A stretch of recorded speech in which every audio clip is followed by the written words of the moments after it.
Critical literacy is the process where you don't just aim to understand what the author of a text has intended to say, but you think about what this is and whether you agree or disagree. You seek to, in a critical way, from your own standpoint, compare what the person wanted to say and whether this is in line with your views. I think the first thing we have to do is make sure adult literacy learners feel confident around texts.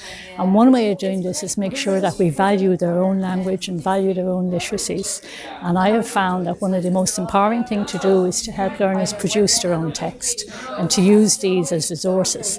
And if that can happen, I think learners find it easier to start critically looking at other people's text. I think that critical literacy is needed because we need to pay more attention to the wider context of inequality in which literacy is situated, so that we can do something about, both literacy inequalities and wider inequalities in general.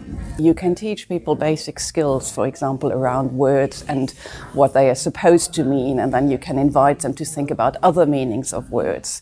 You can also teach things such as grammar, for example, the difference between the passive and the active voice, and not just in terms of what the different forms are, but in terms of what are the meanings. For example, when you use the passive voice, you may disguise the agency of the person doing something. Community education is so powerful in the fact that it's actually in communities, reaching people in their own life situations. It's a house in an estate, it's a small centre in a town or a village in Ireland, and that is so important in bringing people into critical literacy through informal learning opportunities, formal learning opportunities, whether that's gardening, literacy classes themselves, or formal learning opportunities that they actually get to sit down in localised opportunities, talking about their learning needs and being critically aware of their environment. The Well Now programme is a health and wellbeing programme with a literacy angle to it. It's a practical programme around everyday activities, around being healthy.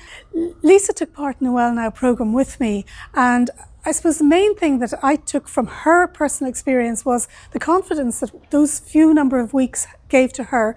And apart from confidence, it actually gave her a push to do other courses. But digital citizenship is so important in today's world because no matter where you look, we can't escape digital footprints in our lives. Being able to click and tweet and write Facebook posts and so on isn't enough. Being able to handle the world around us online and offline is essential today more than ever.